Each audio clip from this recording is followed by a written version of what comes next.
성경은 이스라엘 민족이나 12 제자들이나 초대교회 성도들 가운데 하나님 나라가 세워지는데 어떤 영적 싸움이 있고 그 싸움에서 승리하는 비결인 복음이 무엇인가를 가르쳐 주고 있습니다.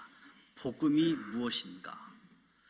구약 이스라엘 백성들에게는 하나님이 선지자들을 보내서 알려주셨고 12 제자 공동체와 유대인들에게는 하나님이 독생자 예수를 보내어 알려주셨고 신약교회 초대교회 신자들에게는 하나님이 사도들을 보내주셔서 알려주셨습니다. 인류를 구원하기 위한 하나님의 복음, 나사렛 예수 그리스도에게서 아주 빈틈없이 정확하게 하나님 나라 복음이 들려졌습니다.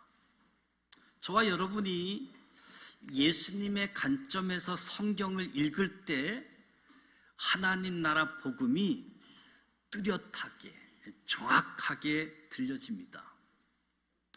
우리 성결교회가 시작될 때부터 주창되어지고 선포되어진 사중복음이 예수님에게서 완벽하게 보여진 생명의 복음이라고 할 수 있겠지요.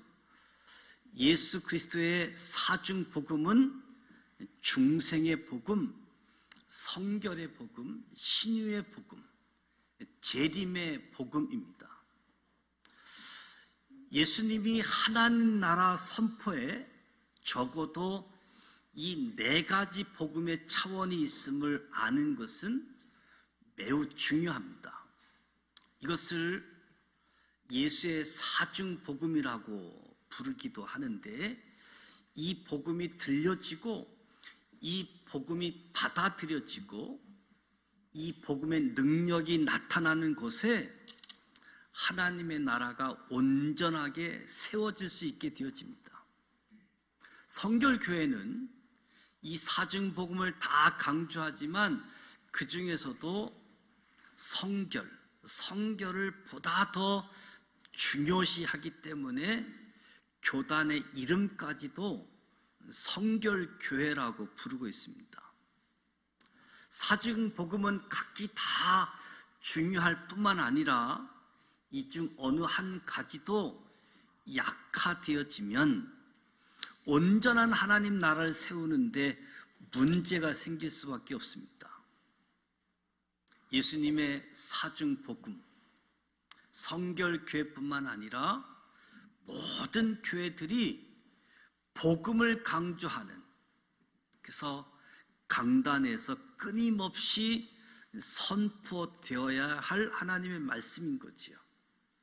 성경 전체를 봐도 중생, 성결, 신유, 재림의 복음이 담겨져 있기 때문에 성결교회 복음만이 아니라 성경의 복음이지요. 첫 번째는 거듭남의 복음입니다. 중생의 복음, 우리의 신분을 바꾸어주는 복음이지요.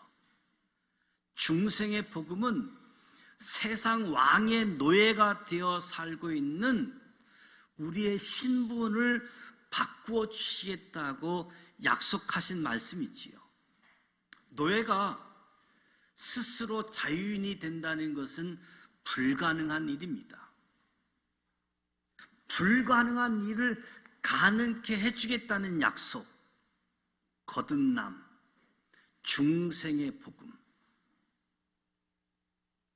구약 성경에는 하나님께서 애굽왕 바로 밑에서 노예 신분으로 있던 이스라엘 민족에게 자유로운 하나님의 백성이 될 수 있게 해주겠다는 복음을 주셨지요.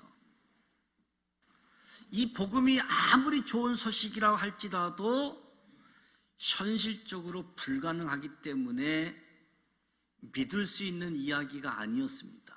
그러나 이스라엘 백성들은 모세를 믿고 따랐고 하나님께서 바로를 치셔서 이스라엘 민족을 모두 출애굽시키는 하나님의 역사를 경험하게 되어집니다.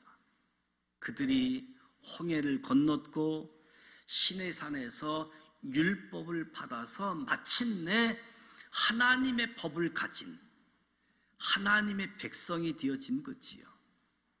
세상의 노예 신분으로서는 하나님 나라를 시작할 수 없는, 그래서 이제 시내산에서 제사장 나라, 내가 거룩하니 너희도 거룩하라, 하나님 나라가 시작될 수 있었던 거지요.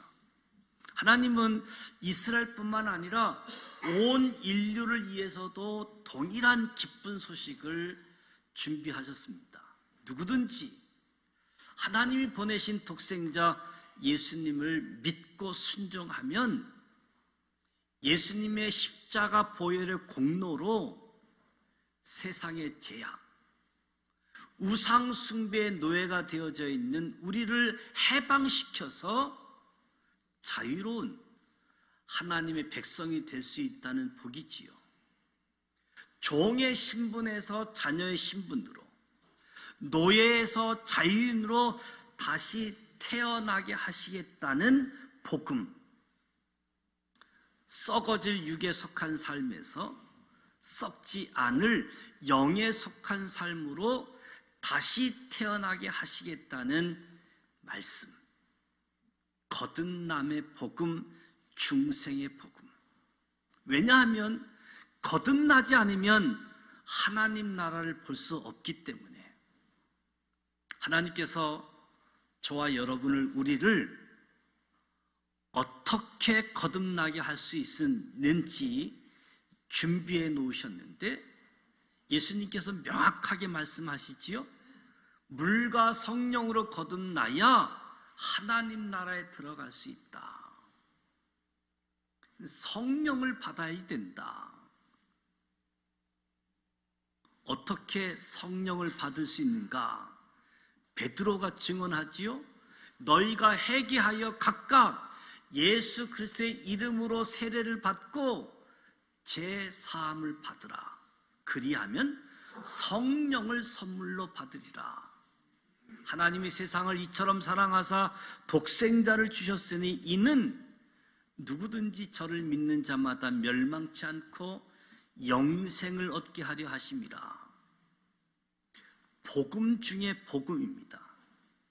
하나님께서 우리를 사랑하셔서 예수 그리스도를 우리에게 주셨고, 우리가 예수를 믿으면 성령을 받고, 성령을 받으면 성령으로 거듭나게 해주셔서 하나님 나라에 들어갈 수 있게 하신다. 우리의 신분을 바꾸어주는 복음, 중생의 복음, 거듭남의 복음. 두 번째는 성결의 복음이지요. 하나님의 자녀답게 살게 하는 성결의 복음. 거듭남으로, 중생함으로 하나님의 자녀요 하나님의 백성된 자유의 신분을 가진 자들에게 하나님이 제일 먼저 요구하시는 것은 성결입니다. 거룩한 삶을 요구합니다.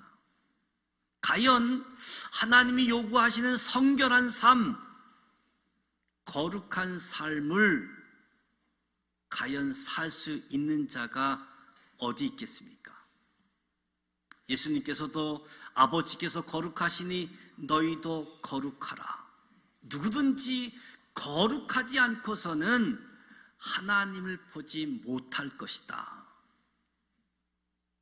하나님께서 요구하시는 거룩의 가장 근본적인 기준은 첫째 계명을 지키는 겁니다. 첫째 계명. 이스라엘 백성들이 왜 그들 가운데 하나님 나라를 이루지 못했는가? 첫째 계명을 지키는데 실패했기 때문에. 거룩한 하나님의 백성 역시 거룩해야지 됐는데 거룩하지 못했습니다. 첫째 계명을 올바로 지키지 못했기 때문에. 첫 번째 계명이 무엇입니까? 나 외에 다른 신을 내 앞에 두지 말라. 다른 말로 하나님만 사랑하되 몸, 마음, 정성, 힘을 다하여 하나님을 사랑하라. 이스라엘 백성은 노예의 신분에서 중생한 하나님의 백성이 되었기 때문에 하나님을 왕으로 섬기는 자들, 하나님만 사랑하라.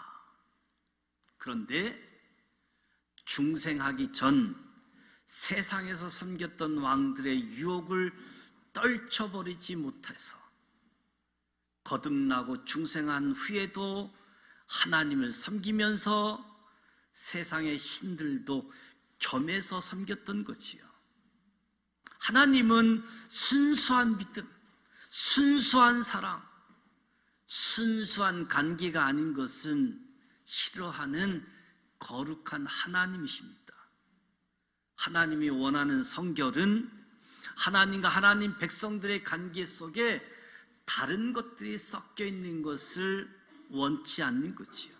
내가 거룩하니 너희도 거룩하라 단호하게 말씀합니다.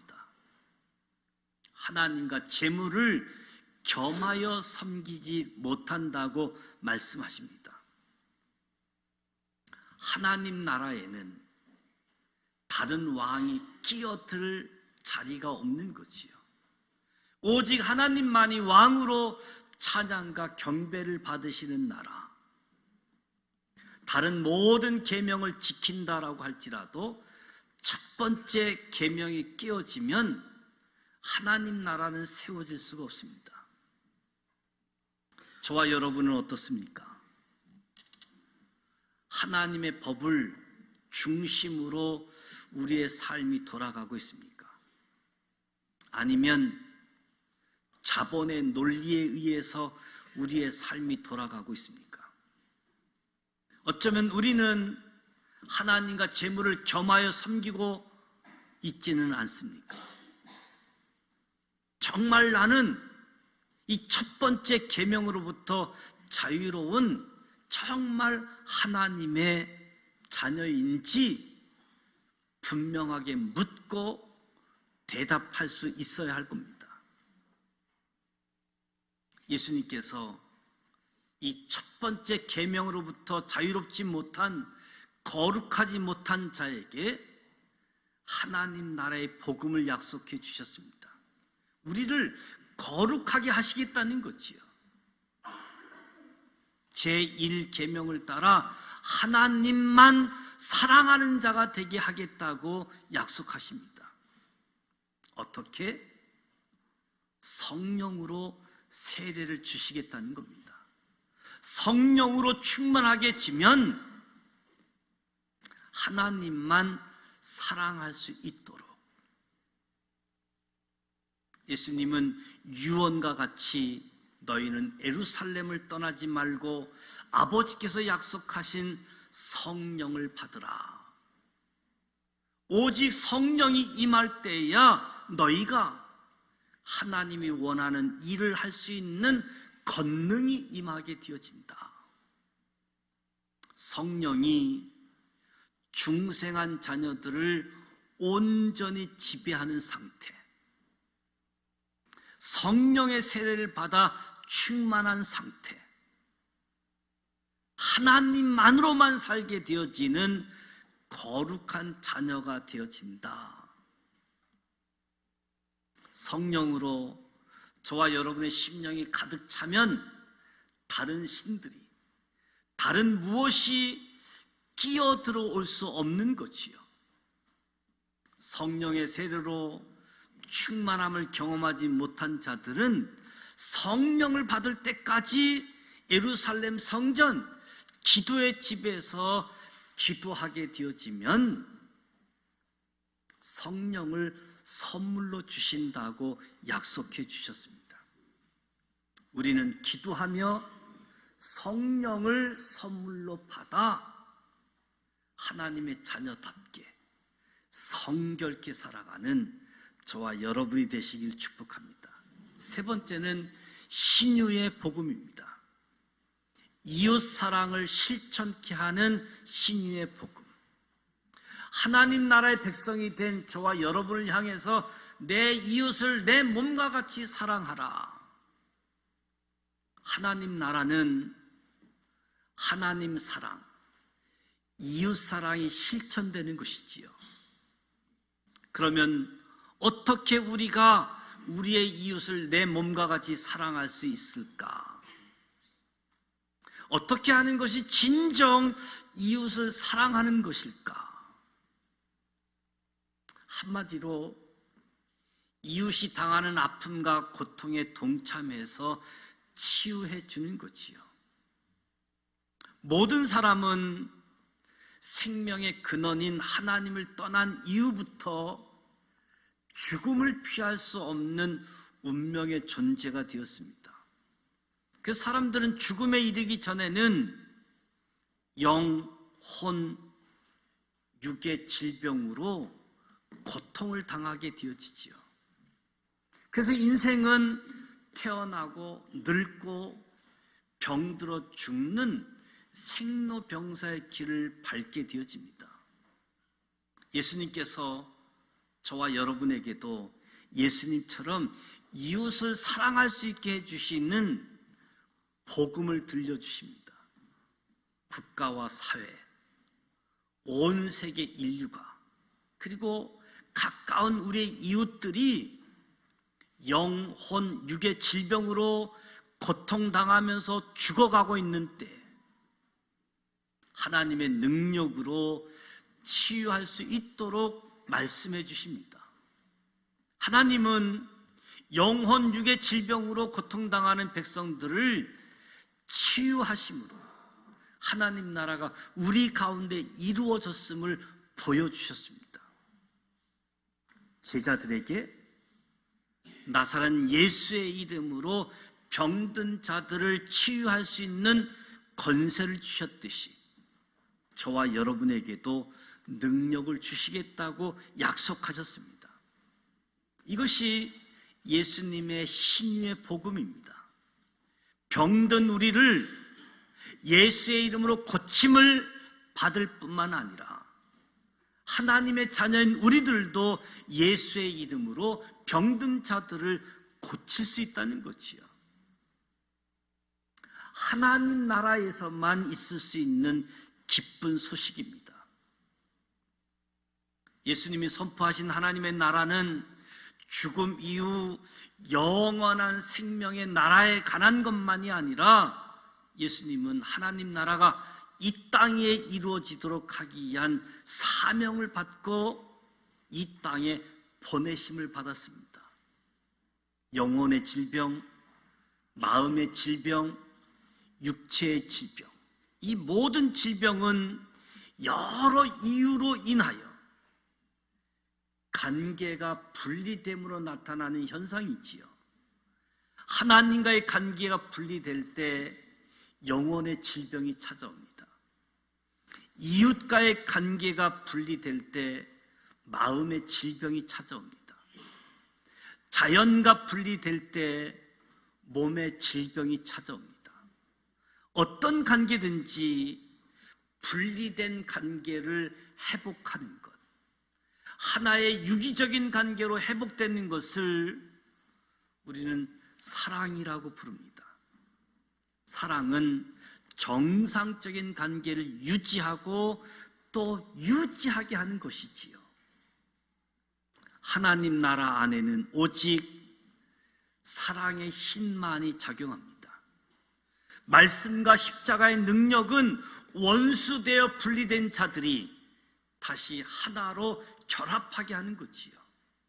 성령은 진리와 사랑의 영으로 성령이 역사하는 곳에서 분리된 모든 관계들이 재결합을 이루는 사랑의 역사가 일어나게 되어집니다. 영의 세계에서, 마음의 세계에서, 육체의 세계에서 차별 없이 하나님의 사랑의 역사가 일어나 치유의 사건, 치유가 언제든지 발생하게 되어지는 거지요. 마지막으로 재림의 복음입니다. 재림의 복음. 공의의 최후의 승리를 선언하는 복음입니다. 오늘날 하나님 나라의 백성들이 가장 힘들어하는 일이 있다라고 한다면 하나님을 믿지 않는 사람들이 너무 강력해서 세상을 자신의 뜻대로 다스리고 있다는 사실이 느껴질 때, 그 안에서 하나님을 믿는, 예수님을 믿는 사람들의 존재는 너무 미약해서 세상 사람들에게 영향력을 끼치지 못하고 우리들끼리만 하나의 집단으로 굳어져 가고 있는 그런 느낌을 받게 되어질 때 너무너무 힘든 거지요. 마치 16세기 복음주의 신앙을 가진 자들이 유럽의 전 사회를 장악했던 가톨릭 세력에 비하면 아무 힘이 없는 그런 영적 상황과 비슷할 수도 있겠지요. 그러나 오늘 마지막 말씀, 예수께서 하늘로 가심을 본 그대로 다시 오신다. 하나님 나라 관점에서 재림의 목적을 보면 제자들과 교회에 맡겨놓고 승천한 하나님의 나라를 이 땅에서 완성하기 위해서 다시 오신다. 주님이 다시 오실 때 이스라엘 민족 안에서도 하나님 나라가 온전히 이루어질 것이다. 사도 요한이 반모섬 한산 가운데 보여진 천년 완국, 이 땅 위에 이루어지는 것을 모든 자들이 보게 될 것이라고. 저와 여러분이 날마다 주기도문으로 기도하듯이 하나님 나라와 하나님의 뜻이 하늘에서 이루어진 것처럼 이 땅에서 온전히 이루어지는 때가 오는데 주님이 재림하시는 때 있지요. 예수님께서 아버지께로부터 왕권을 받아가지고 이 땅에 다시 오실 것입니다. 하나님 나라를 제대로 이루지 못하고 있는 우리들이 한편으로는 송구스럽지만 너무너무 기쁜 소식이 아닐 수 없는 거지요. 주님께서 오시면 왕권을 가지고 공의에 입각한 심판을 하게 될 겁니다. 심판의 첫 번째 기준은 어린 양의 보혈로서 하나님과 화해가 되어졌는지, 하나님의 자녀로서 하나님 나라의 시민권을 가지고 있는지를 볼 것입니다. 하나님 나라에 들어갈 수 있는 유일무이한 조건, 예수의 이름으로 새겨진 보혈의 도장, 하나님 나라 패스포드가 되겠지요. 예수 그리스도의 보혈,